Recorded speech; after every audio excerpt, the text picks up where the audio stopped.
สวัสดีนะครับนานะครับ แล้วก็ผู้ที่ชอบการตกปลานะครับวันนี้ก็พบกันอีกเช่นเคยนะครับกับช่อง AA Fishing นะครับวันนี้ก็ออกมาล่าปลาช่อนนะครับเดี๋ยวไปดูกันนะครับว่าวันนี้ผมจะมีผลงานให้นาได้ชมกันไหมนะครับเดี๋ยวไปลุยกันครับหมายก็อยู่ใกล้ๆบ้านนะครับเป็นคลองนะครับเป็นคลองสาธารณะนะครับโอเคครับไปลุยกันเลยนะครับ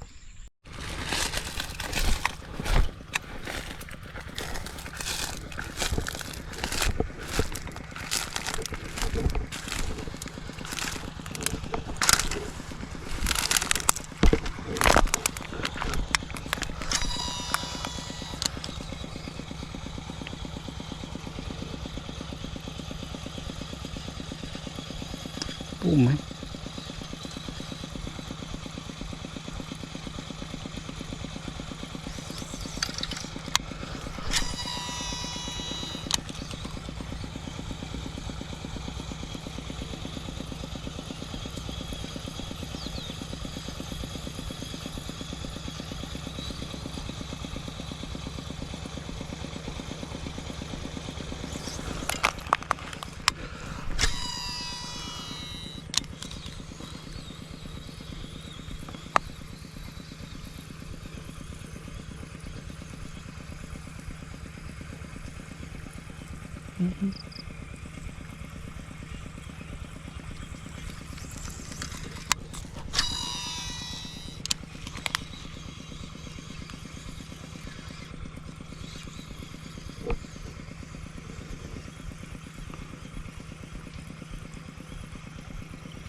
โอ้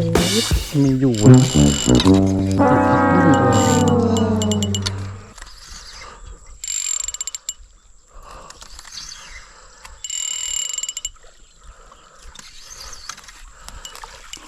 มาตะพับปุ้งแล้ว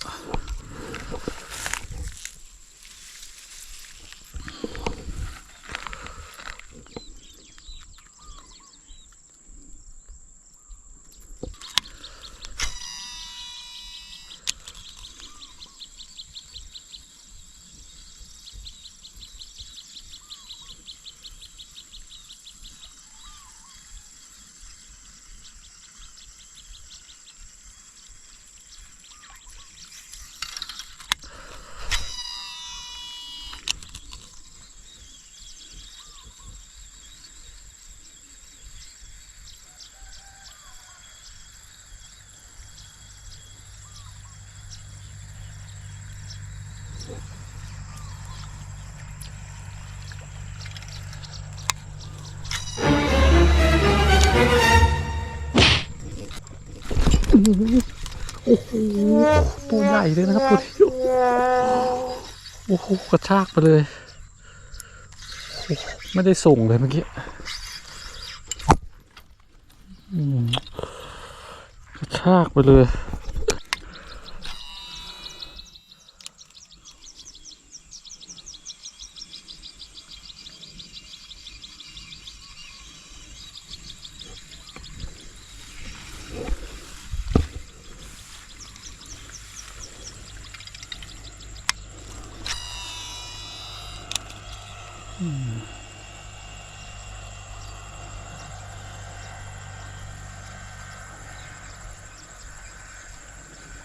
น้ำค่อนข้างขุ่นนะครับถ้าไม่ผ่านตัวนี่ไม่เอานะครับโอ้โหลงก็กัดเลย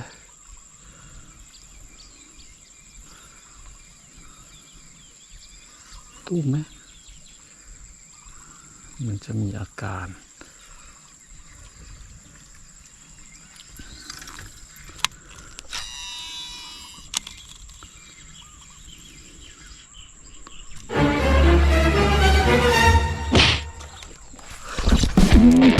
ครับจังหวะนี้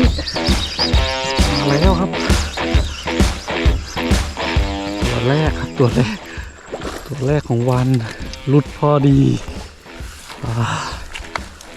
มาแล้วไซส์โอ้มาแล้วครับ1ตัวนะครับของวันนี้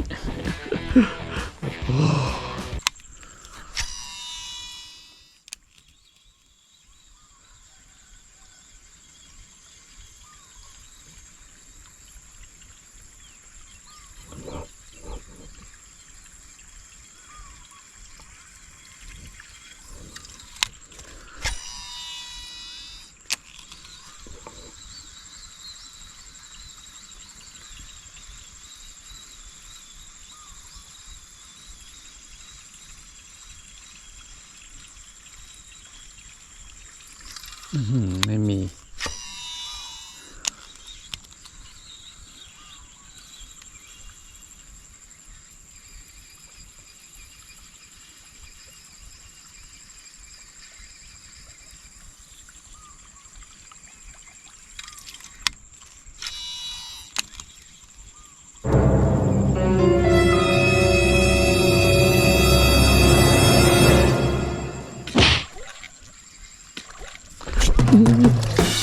มาแล้วตัวที่สองขาวโพลนเลยมาแล้วตัวที่สองนะครับโอ้ยังเลี่ยงมาแล้วนะครับตัวที่สองแก้มที่สองนะครับ